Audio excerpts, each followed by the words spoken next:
আসসালামু আলাইকুম। মোহাম্মদ মোল্লা জামে মসজিদ, ডিগ্রি টেক, নয়ারহাট, আশুলিয়া, সাভার, ঢাকা।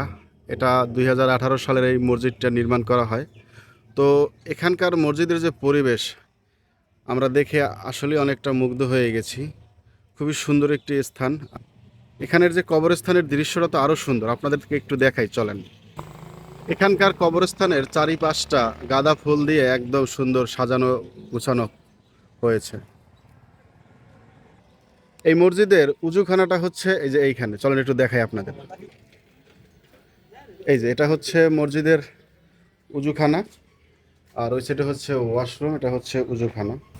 আর এই সাইডে সুন্দর একটি এই যে ট্যাঙ্কি বসানো আছে, এখানে উজু করার ব্যবস্থা রেখেছে তারা। সরাসরি এই যে মোটর থেকে এই ট্যাঙ্কিতে পানি যায়, আর এখান থেকে সবাই উজু করার ব্যবস্থা কত সুন্দরভাবে করে রেখেছেন মসজিদ কমিটি। মসজিদের এই সাইডটা তো আরও সুন্দর। এখানে ফুলের বাগান আর বাগান, শুধু ফুল আর ফুল।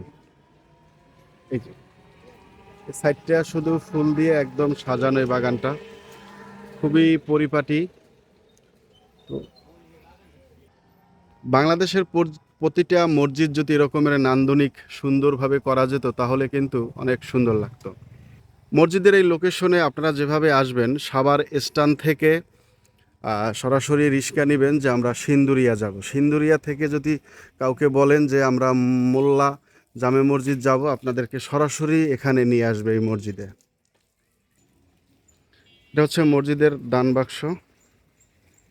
এটা হচ্ছে মসজিদের সমস্ত প্ল্যান। তো এই প্ল্যান অনুযায়ী এই মসজিদের সম্পূর্ণ কাজ করা হবে। আপনারা চাইলে এখানে মুক্ত হস্তে দান করতে পারেন। দান বাক্সটা হচ্ছে মসজিদের একদম পাশেই দেয়া আছে।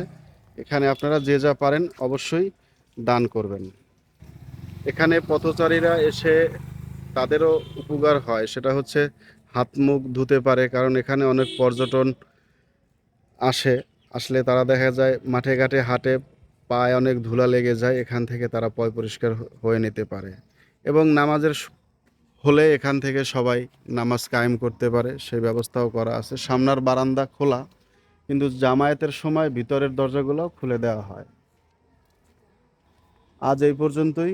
ভালো থাকবেন। ভিডিওটি ভালো লাগলে অবশ্যই শেয়ার করে অন্যকে দেখার সুযোগ করে দিবেন। ধন্যবাদ।